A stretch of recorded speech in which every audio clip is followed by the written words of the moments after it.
फिलहाल जो मैं कह रही हूँ ना तुम वो करो। ज़ारा तुम पागल हो गई हो वहां जाके। अभी तो कुछ ही घंटे हुए और तुम मुझे ऑलरेडी पागल कह रही हो। आगे जो मेरा प्लान है वो तो देख के तुम चौंक ही जाओगी। हैं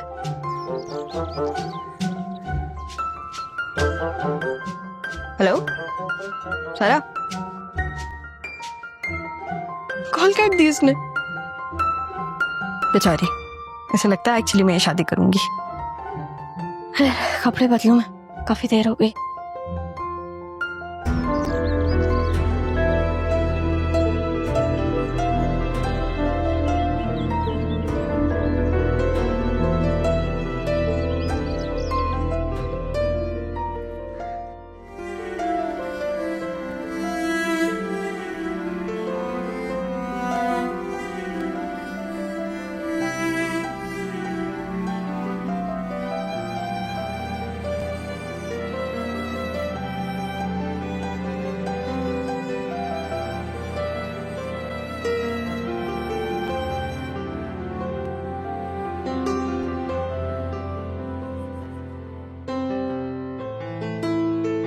छोटे मामा आए हुए थे, ये लेकर आया। फरीद आया था, मुझे पता होता तो मैं उसके साथ ही चली जाती। क्या आपके इस घर में दिल नहीं लगता? दिल, फरीद के यहाँ बहुत सुकून मिलता है मुझे। यहाँ सुकून नहीं मिलता। सुकून औलाद की मोहब्बत में मैं यहाँ आ तो जाती हूँ, मगर मजहर का रवैया कभी कभी मुझे बहुत दुख देता है। क्या आप मामू उससे प्यार नहीं करती हैं? प्यार, प्यार तो कहीं बहुत पीछे रह गया बेटा।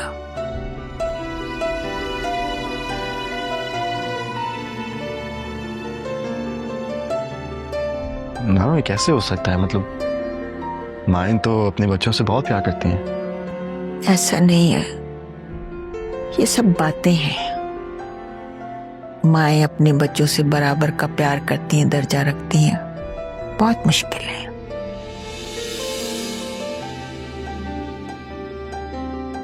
इंसाफ करना औलाद की मोहब्बत में हो चाहे किसी भी शक्ल में।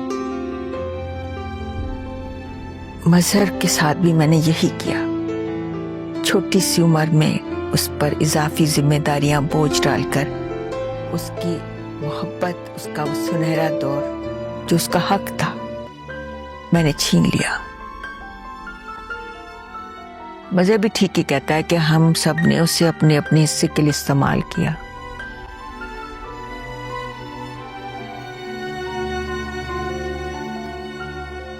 सलमा भी ठीक कहती है कि 13 साल का बच्चा बड़ा भाई तो बन सकता है, मगर वालिद की तरह उस पर इजाफी जिम्मेदारियां डालकर मैंने इसके साथ बहुत ज्यादती की।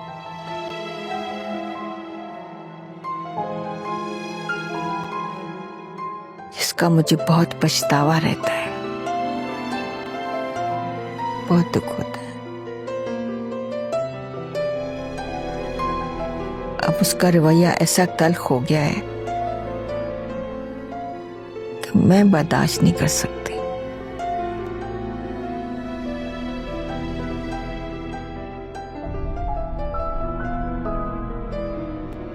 शुक्र है दादा को एहसास हो गया, अब मैं अपने बाबा को वो प्यार दूंगी जो वो भूल गए।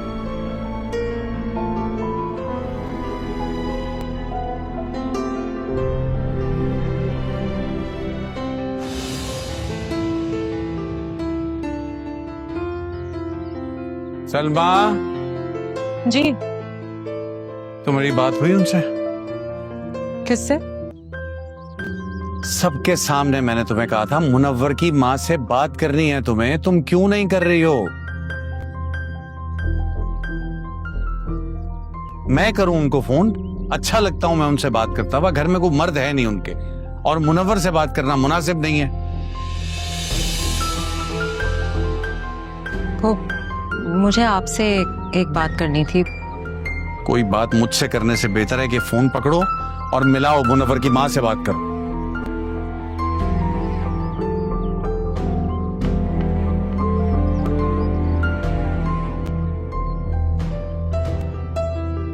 ये तो सारा का मोबाइल है। लगता है बेध्यानी में देखा है। इससे अच्छा मौका नहीं मिलेगा झूठ और सच को जानने का।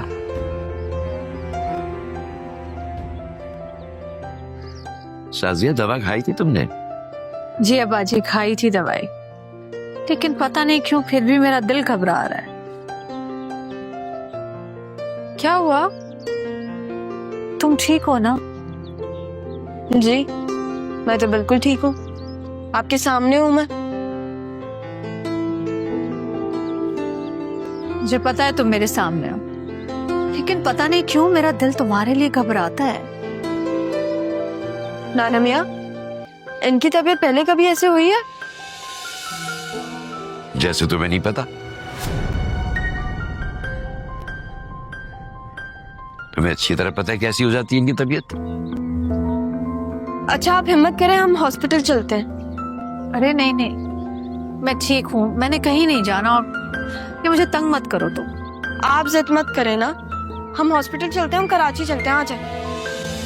फिर कराची?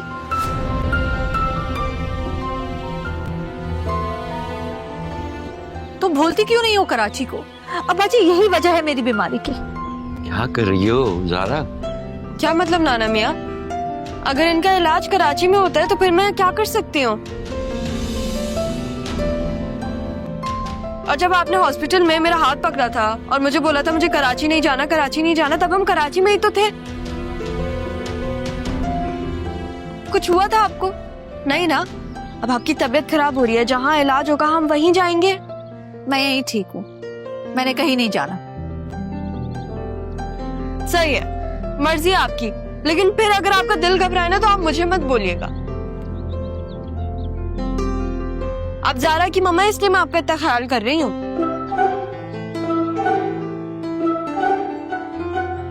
क्या क्या बोला इसने? ज़ारा की मम्मा हूँ तो ये कौन है? अरे अच्छी तरह जानती हो ज़ारा को, जो मुंह में आता है बोल के चली जाती है। अब इस बात पे परेशान होने मत बैठ जाना कि ये क्या बोल दिया उसने।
सारी मुसीबतें मेरे लिए ही हैं।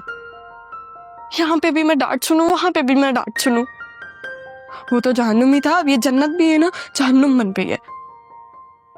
ऐसा क्या गलत बोल दिया था मैंने ज़ारा की अम्मी को? ज़ारा की अम्मी, ज़ारा ने सुन लिया ना, बहुत गुस्सा होगी वो मुझ पर। मेरे ख्याल से मेरे मुंह से इसलिए ये चीजें निकलती है क्योंकि मैं उनको ज़ारा की अम्मी समझ रही हूँ।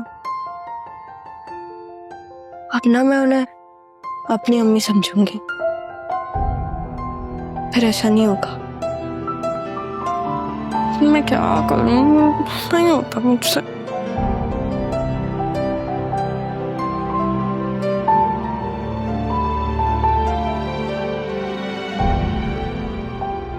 मुझे अपनी अम्मी याद भी आ रही है।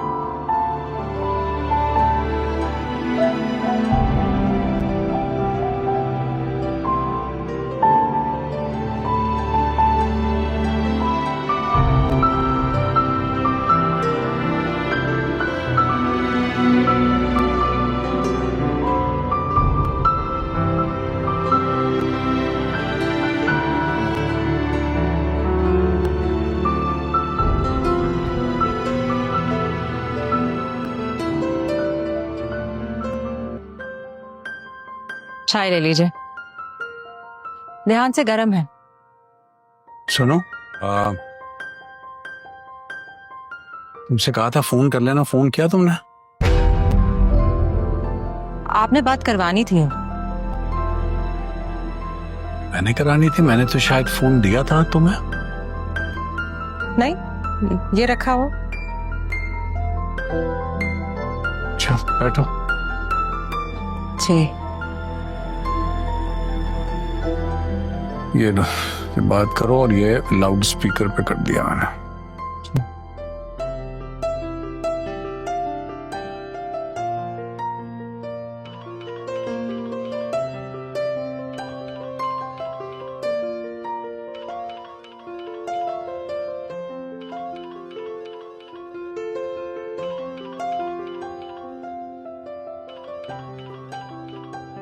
ये किसकी कॉल है? हेलो, कौन बोल रहा है? जी अस्सलाम वालेकुम। वो गुलशन से बात हो सकती है? जी मैं उन्हीं का बेटा बात कर रहा हूँ। आप कौन? मैं मजहर बात कर रहा हूँ। कौन मजहर? रक्षी का मामू, जिनके घर आप रिश्ता लेकर आए थे। जी अंकल। अच्छा सुनिए, कल आप अपनी वालदा के साथ हमारे यहाँ तशरीफ ले आए दिन में किसी वक्त, हमारी तरफ से दावत है आपको। जी जी ठीक है, मैं बता देता हूँ। ओके, अल्लाह हाफिज।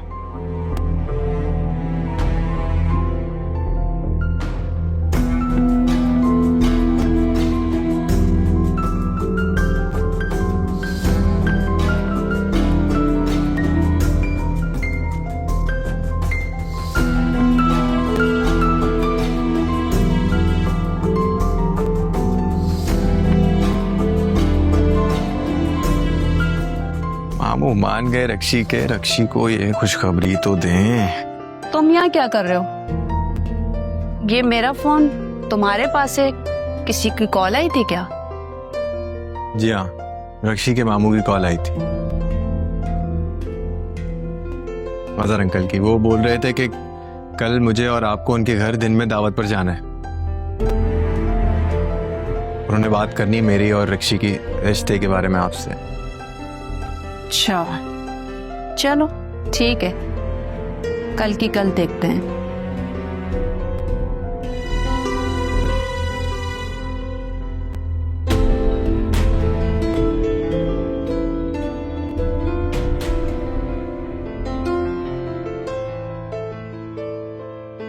बेटा मैंने तुम्हें कितना समझाया सारा से शादी कर लो, लेकिन तुमने मेरी एक ना सुनी। अगर तुम सारा से शादी कर लेते तो हम सबकी किस्मत ही जाग जाती। मामा आप जानती हैं कि मैं पहले अपना बिजनेस स्टार्टअप करना चाहता हूँ। तो बेटा ये शादी के बाद भी हो सकता था। अब तुम मामू को देखो, कितनी मेहनत की है उन्होंने हम सबके लिए। ये सब कुछ उन्होंने हमारे लिए तो किया है, और उनका है कौन? अब ये सब, इस सब के वारिस तुम हो।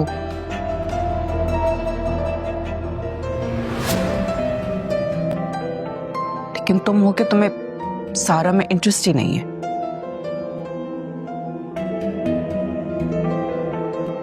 अम्मा ये कुछ नहीं कर सकता,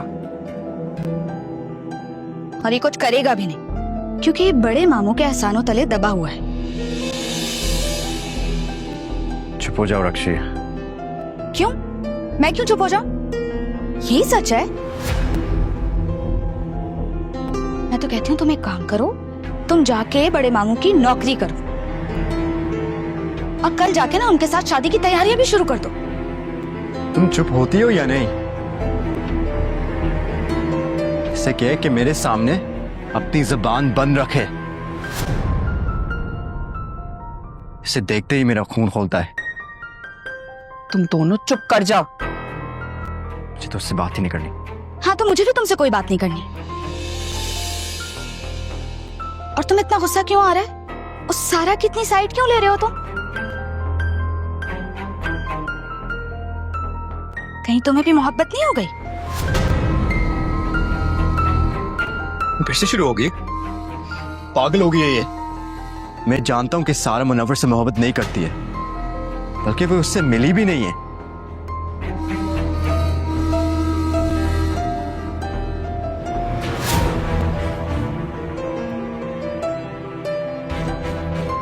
ये सब तुम्हारा किया हुआ कारनामा है। अच्छा जी, हमारे कारनामे याद हैं इसे, और अपना कारनामा याद नहीं आता।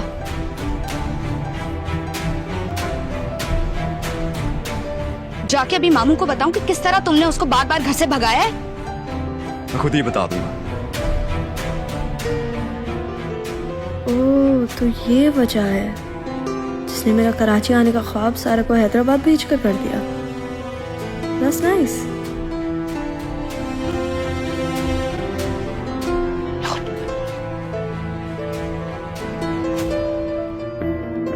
अब तुम आगे से कोई बकवास ना करना। तुम्हारी वजह से ना हम सब बेघर हो जाएंगे, समझी? हाँ, बस मैं ही समझू सबको, मुझे कोई नहीं समझेगा।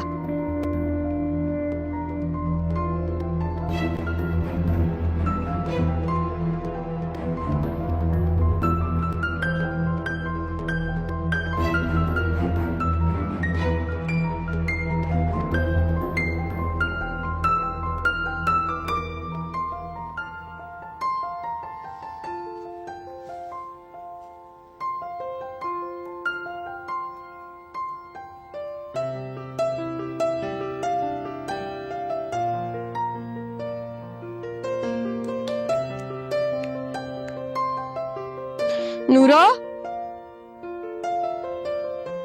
नूरा, इधर आओ। जी बीबी जी। ये घर की सफाई कौन करता है? जी सफाई तो मैं ही करती हूँ। अच्छा, तो इतना बड़ा घर है, तुम्हें अभी तक सफाई करने आई नहीं? तुम्हारी वजह से ना मम्मा की तबीयत ठीक नहीं हो रही है। गंदगी तो देखो, ये सब क्या है? अगर अब तुमने सफाई सही से नहीं की ना, ये जो तुम्हारे 3 नुक्ते हैं मैं रबर से मिटा दूंगी। बीबी जी मैं तो सफाई सही से ही करती हूँ, आप मेरे नुक्ते क्यों मिटाएंगी? अब और सही से करना। ये फर्श ना मुझे इतना साफ चाहिए, इतना चमकता हुआ कि मुझे तुम्हारी इसमें शक्ल नजर आए। इतना क्यों दहाड़ रहा है मेरा शेर? हैं?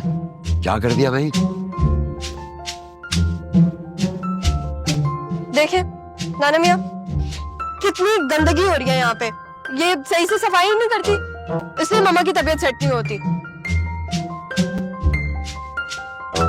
अब यहाँ पे खड़ी होकर देखती रहोगी या फिर कुछ मेरे लिए खाने को भी लेकर आओगी? जाओ खाने को लेकर आओ। पहले सफाई करूँ या आपके लिए खाना लेकर आऊँ? अरे जो हमारा शेर कह रहा है वो करो जल्दी। चलो शाबाश। और मेरे लिए भी कुछ ले आना खाने को। जी, और अभी किचन में आके देखूंगी मैं, बिल्कुल साफ होना चाहिए, चमकता हुआ। देखिए जरा। हाँ देखिए जरा, चलो शाबाश। मेरा बच्चा इधर चलो, यहाँ बैठ जाए। आप भी बैठ जाएं। ये लो बैठ गए। अब जल्दी से ये बताओ बेटा कि तुमने अपनी मामा से ये क्यों कहा कि आप ज़ारा की अम्मी हैं इसलिए ख्याल कर रही?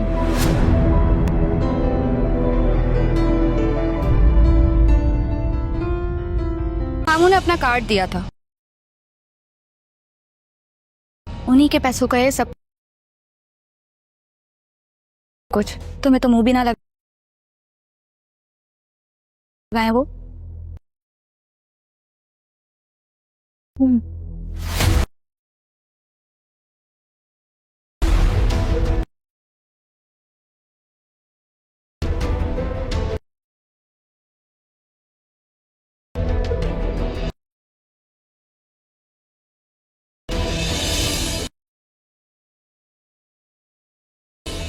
मैं तुमसे बड़ा हूं, मैं ऐसे बात नहीं कर सकती।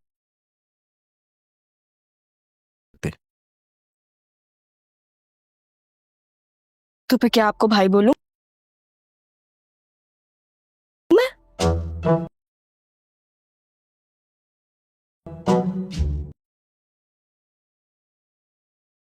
नहीं नहीं, इसकी कोई जरूरत नहीं।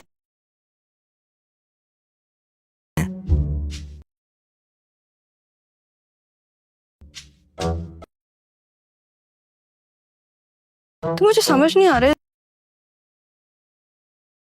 इस घर में सबका इश्यू क्या है। जब सारा अपने मुंह से बोल रही थी कि उसे शादी नहीं करनी, तो सब उसके पीछे पड़े हुए थे कि शादी कर लो कर लो कर लो। तुमसे मिलकर बहुत खुशी हुई।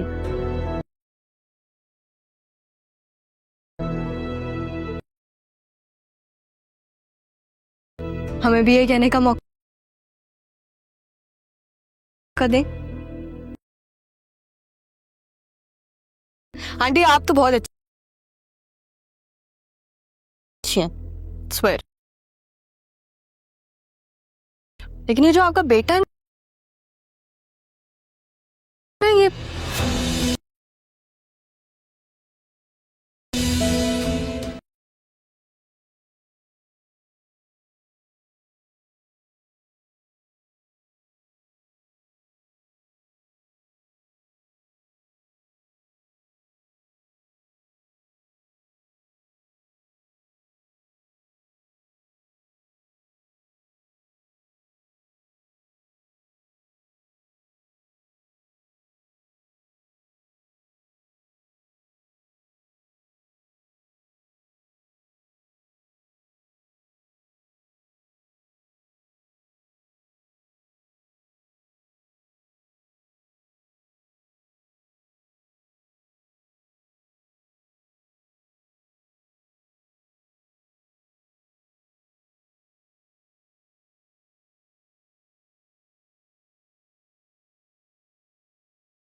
में हम देखेंगे सेकंड चैप्टर के एमसीक्यूज़ के उनको हम किस तरह से सॉल्व कर सकते हैं। हम यहाँ पे प्रिपरेशन कर रहे हैं अपने एनटीएस टेस्ट की, तो उसमें जितने भी एमसीक्यूज़ हैं उनको हम देखेंगे। यहाँ पे फर्स्ट एमसीक्यूज़ है, which article of the 1973 constitution of Islamic Republic of Pakistan prohibits all forms of salary force labour and child labour.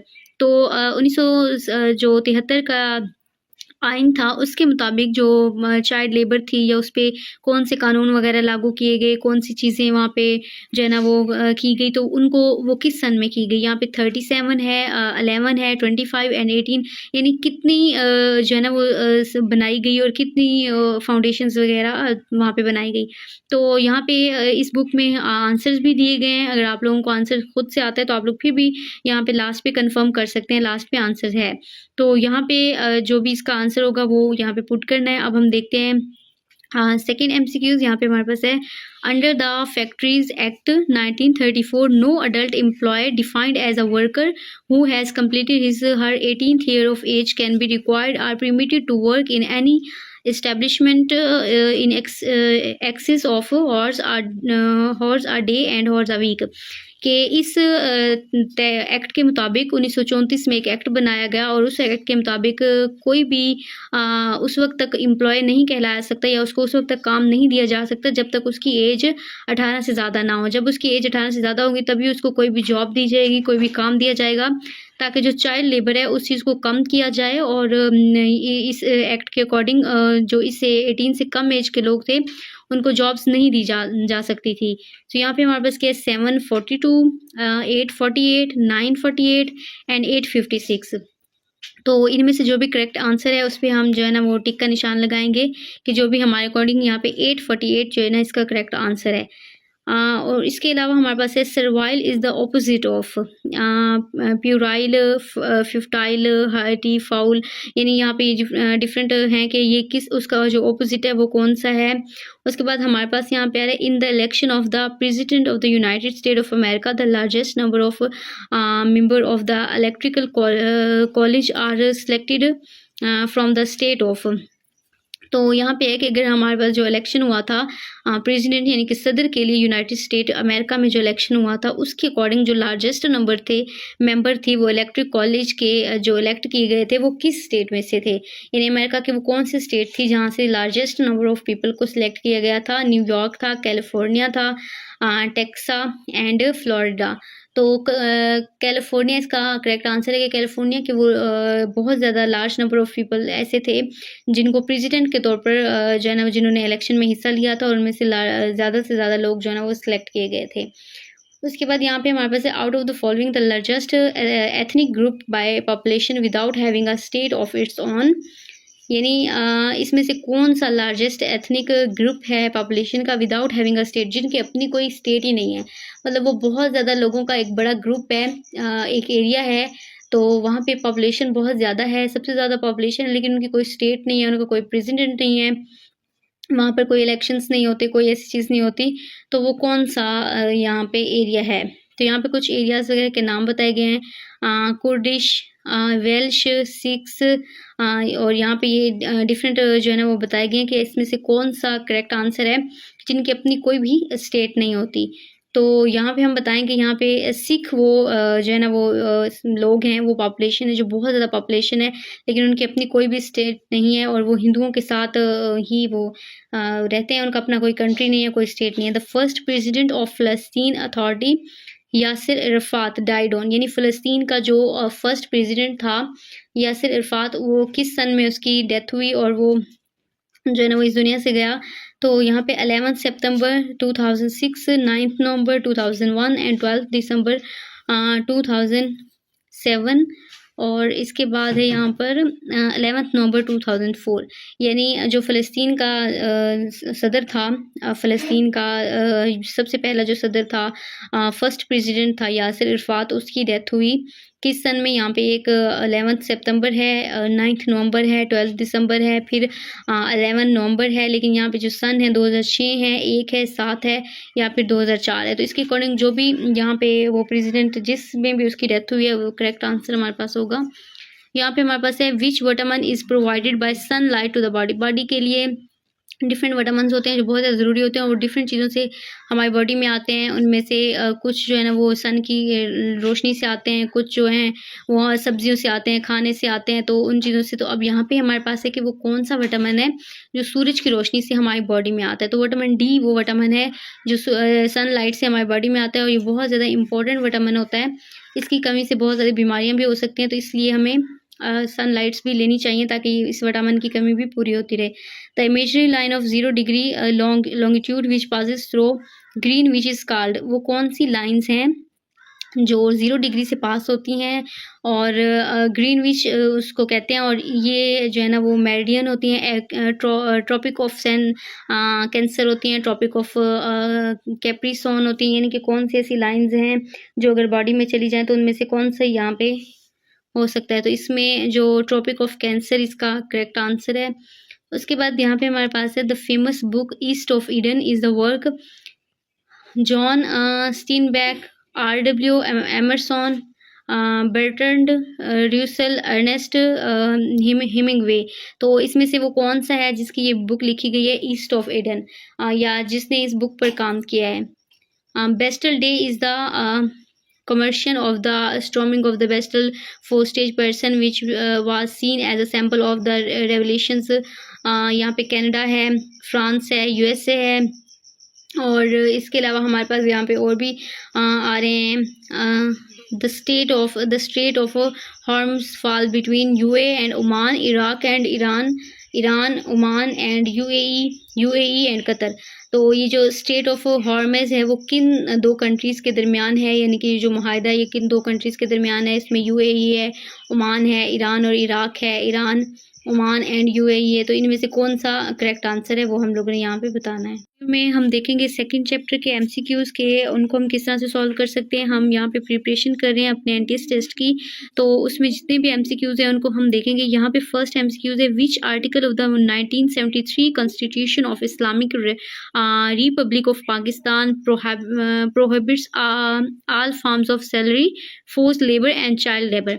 तो 1973 का आइन था, उसके मुताबिक जो चाइल्ड लेबर थी या उस पर कौन से कानून वगैरह लागू किए गए, कौन सी चीज़ें वहाँ पे जो है ना वो की गई, तो उनको वो किस सन में की गई। यहाँ पे 37 है, 11 है, 25 एंड 18, यानी कितनी जो है ना वो बनाई गई और कितनी फाउंडेशंस वगैरह वहाँ पे बनाई गई। तो यहाँ पे इस बुक में आंसर्स भी दिए गए हैं। अगर आप लोगों को आंसर खुद से आता है तो आप लोग फिर भी यहाँ पे लास्ट पे कंफर्म कर सकते हैं, लास्ट पे आंसर है। तो यहाँ पे जो भी इसका आंसर होगा वो यहाँ पे पुट करना है। अब हम देखते हैं सेकेंड MCQs। यहाँ पे हमारे पास है under the factories act 1934 no adult employ defined as a worker who has completed his her 18th year of age can be required or permitted to work in any establishment in excess of hours a day and hours a week। कि इस act के मुताबिक 1934 में एक act बनाया गया और उस एक्ट के मुताबिक कोई भी उस वक्त तक एम्प्लॉय नहीं कहलाया सकता या उसको उस वक्त तक काम नहीं दिया जा सकता जब तक उसकी एज 18 से ज़्यादा ना हो। जब उसकी एज 18 से ज़्यादा होगी तभी उसको कोई भी जॉब दी जाएगी, कोई भी काम दिया जाएगा, ताकि जो चाइल्ड लेबर है उस चीज़ को कम किया जाए। और इस एक्ट के अकॉर्डिंग जो इससे 18 से कम एज के लोग थे उनको जॉब्स नहीं दी जा सकती थी। तो यहाँ पे हमारे पास क्या है 742, 848, 948 एंड 856। तो इनमें से जो भी करेक्ट आंसर है उस पर हम जो है ना वो टिक का निशान लगाएंगे कि जो भी हमारे अकॉर्डिंग यहाँ पे 848 जो है ना इसका करेक्ट आंसर है। और इसके अलावा हमारे पास है servile is the opposite of puerile, futile, hearty, foul. यानी यहाँ पे ये डिफरेंट हैं कि ये किस उसका जो ऑपोजिट है वो कौन सा है। उसके बाद हमारे पास यहाँ पे आ रहा है in the election of the president of the United State of America the largest number of member of the electrical college are selected from the state of. तो यहाँ पे है कि अगर हमारे पास जो इलेक्शन हुआ था प्रेसिडेंट यानी कि सदर के लिए यूनाइटेड स्टेट अमेरिका में जो इलेक्शन हुआ था उसके अकॉर्डिंग जो लार्जेस्ट नंबर थे मेंबर थी वो इलेक्ट्रिक कॉलेज के जो इलेक्ट किए गए थे वो किस स्टेट में से थे। यानी अमेरिका के वो कौन सी स्टेट थी जहाँ से लार्जेस्ट नंबर ऑफ पीपल को सिलेक्ट किया गया था। न्यूयॉर्क था, कैलिफोर्निया था, टेक्सा एंड फ्लोरिडा। तो कैलिफोर्निया इसका करेक्ट आंसर है कि कैलिफोर्निया के वो बहुत ज़्यादा लार्ज नंबर ऑफ़ पीपल ऐसे थे जिनको प्रेसिडेंट के तौर पर जो है ना जिन्होंने इलेक्शन में हिस्सा लिया था और उनमें से ज़्यादा लोग जो है ना वो सिलेक्ट किए गए थे। उसके बाद यहाँ पे हमारे पास है out of the following the largest ethnic group by population without having a state of its on, यानी इसमें से कौन सा लार्जेस्ट एथनिक ग्रुप है पॉपुलेशन का विदाउट हैविंग अ स्टेट, जिनकी अपनी कोई स्टेट ही नहीं है, मतलब वो बहुत ज़्यादा लोगों का एक बड़ा ग्रुप है, एक एरिया है, तो वहाँ पे पॉपुलेशन बहुत ज़्यादा है, सबसे ज़्यादा पॉपुलेशन है, लेकिन उनकी कोई स्टेट नहीं है, उनका कोई प्रेसिडेंट नहीं है, वहाँ पर कोई इलेक्शंस नहीं होते, कोई ऐसी चीज़ नहीं होती, तो वो कौन सा यहाँ पे एरिया है। तो यहाँ पे कुछ एरियाज़ वगैरह के नाम बताए गए हैं, कुर्दिश, वेल्श, सिक्स, और यहाँ पे ये डिफरेंट जो है ना वो बताए गए हैं कि इसमें से कौन सा करेक्ट आंसर है जिनकी अपनी कोई भी स्टेट नहीं होती। तो यहाँ पे हम बताएंगे यहाँ पे सिख वो जो है ना वो लोग हैं, वो पॉपुलेशन है जो बहुत ज़्यादा पॉपुलेशन है, लेकिन उनकी अपनी कोई भी स्टेट नहीं है और वो हिंदुओं के साथ ही वो रहते हैं, उनका अपना कोई कंट्री नहीं है, कोई स्टेट नहीं है। The first president of Palestine authority Yasser Arafat died on, यानी फ़लस्तीन का जो फर्स्ट प्रेसिडेंट था यासिर अरफात, वो किस सन में उसकी डेथ हुई और वो जो है ना वो इस दुनिया से गया। तो यहाँ पे 11 सितंबर 2006, 9 नवंबर 2001 एंड 12 दिसंबर 2007, और इसके बाद है यहाँ पर 11 नवंबर 2004, यानी जो फ़लस्तीन का सदर था, फ़लस्तीन का सबसे पहला जो सदर था, फर्स्ट प्रेसिडेंट था यासिर अरफात, उसकी डेथ हुई किस सन में। यहाँ पे एक 11 सितंबर है, 9 नवंबर है, 12 दिसंबर है, फिर 11 नवंबर है, लेकिन यहाँ पे जो सन है 2006 है, 1 है, 7 है, या फिर 2004 है। तो इसके अकॉर्डिंग जो भी यहाँ पे वो प्रेसिडेंट जिसमें भी उसकी डेथ हुई है वो करेक्ट आंसर हमारे पास होगा। यहाँ पे हमारे पास है which vitamin is provided by sunlight to the body, body के लिए डिफरेंट विटामिन्स होते हैं जो बहुत ज़्यादा ज़रूरी होते हैं और डिफरेंट चीज़ों से हमारी बॉडी में आते हैं। उनमें से कुछ जो है ना वो सन की रोशनी से आते हैं, कुछ जो हैं वो सब्जियों से आते हैं, खाने से आते हैं, तो उन चीज़ों से। तो अब यहाँ पे हमारे पास है कि वो कौन सा विटामिन है जो सूरज की रोशनी से हमारी बॉडी में आता है। तो विटामिन डी वो विटामिन है जो सनलाइट से हमारी बॉडी में आता है और ये बहुत ज़्यादा इंपॉर्टेंट विटामिन होता है। इसकी कमी से बहुत ज़्यादा बीमारियाँ भी हो सकती हैं, तो इसलिए हमें सनलाइट्स भी लेनी चाहिए ताकि इस विटामिन की कमी भी पूरी होती रहे। The imagery line of 0 degree longitude which passes through green which is called, वो कौन सी लाइंस हैं जो 0 डिग्री से पास होती हैं और ग्रीन विच उसको कहते हैं, और ये जो है ना वो मेरिडियन होती हैं, ट्रॉपिक ऑफ कैंसर होती हैं, ट्रॉपिक ऑफ कैप्रिसॉन होती हैं, यानी कि कौन सी ऐसी लाइंस हैं जो अगर बॉडी में चली जाएँ तो उनमें से कौन सा यहाँ पे हो सकता है। तो इसमें जो ट्रॉपिक ऑफ कैंसर इसका करेक्ट आंसर है। उसके बाद यहाँ पे हमारे पास है the famous book East of Eden is the work John Steinbeck, R.W. Emerson, Bertrand Russell, Ernest Hemingway. तो इसमें से वो कौन सा है जिसकी ये बुक लिखी गई है ईस्ट ऑफ ईडन, या जिसने इस बुक पर काम किया है। Bastille Day is the commercial of the storming of the Bastille four-stage person which was seen as a sample of the revelations। यहाँ पे कनाडा है, फ्रांस है, USA है, और इसके अलावा हमारे पास यहाँ पे और भी आ रहे हैं। The strait of Hormuz fall between UAE and Oman, Iraq and Iran, Oman and UAE and Qatar. तो ये जो स्टेट ऑफ हॉर्मेज है वो किन दो कंट्रीज़ के दरमियान है, यानी कि जो मुआहदा है ये किन दो कंट्रीज़ के दरमियान है। इसमें UAE है, ओमान है, ईरान और इराक है, ईरान, ओमान एंड UAE है। तो इनमें से कौन सा करेक्ट आंसर है वो हम लोगों ने यहाँ पे बताना है।